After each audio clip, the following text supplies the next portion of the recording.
Hi everyone. It's me, Cici Adetula, author of The Perfect Girl, The Prostitute, and Other Stories.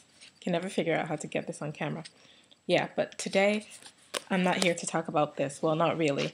I'm here to give you tips on how to publish or share my story on how I published. I've got a lot of questions about how I publish and how to publish my YouTube channel, and click on like so that I can continue making more videos, or just to support that effort if you find this helpful. All right, the process.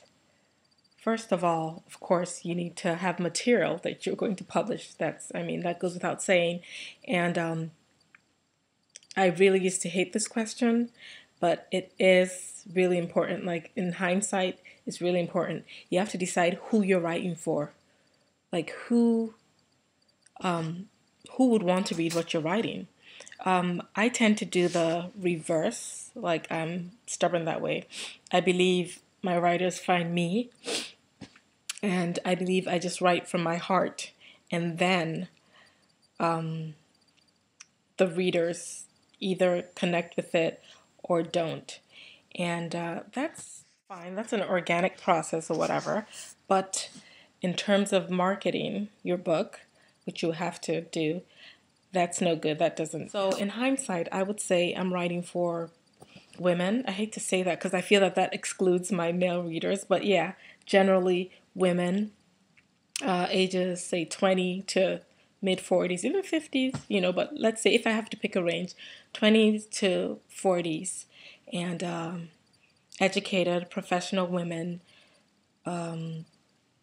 who are cultured, multicultural, cosmopolitan, Afropolitan, maybe sophisticated, you might say, but maybe not. But and clearly, women who read and enjoy seeing themselves in literature they read, like myself.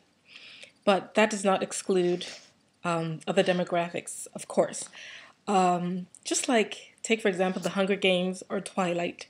If you had asked the author who she was writing for, I'm sure she didn't think she was writing for these 20, 30, 40-year-old women that went crazy over the book. And yeah, I'm sure she would say she was writing young adult fiction, but then it just took off. And I'm not sure how many of you realize this, but the E.L. James, the person that wrote the 50 Shades of Grey trilogy, was actually a big fan of the Twilight series. And when that ended, she started writing fanfic, which, for those of you that don't know, is fan fiction. When fans love your work so much, it's the greatest compliment. They start writing, usually online on blogs or whatever, a continuation of your novel or something loosely based on your novel. That is like a huge compliment. So her 50 Shades started as fanfic for Twilight, which is really great. And see, she maybe even has done better. I don't know if she's done better than Twilight, but she's done very, very well for herself. So yeah, so there, choose your audience. The question of who can write what, that has always made my blood boil. The notion that, say, an African American or African woman cannot write things that a Latina woman want to read, or things that Caucasian male would want to read. I disagree. I feel everyone should have the freedom to write what they feel they can write. I agree to the extent that I feel I write better when I'm writing about someone who's like me, like, say, a Nigerian woman, of my age and with my experiences. Yes, it rings more true. But I think I've also done some interesting things writing as a male, writing as a Latina. Convincing, yes. I think so. And I think that's what makes you a good fiction writer, if you're able to take on the voice of someone that you're not necessarily supposed to be able to write to. So write what you want, just make it good. That's what I feel. Of course. So, okay, steps. I'm going to take this really fast, as quick as I can. Write a good book. That goes without saying, but I have to say this because if you intend to be an author, like this is your profession, if you intend to publish another book, write a good book, because your first book, unfortunately, you're judged your first book. Many people will not give you another chance, myself included.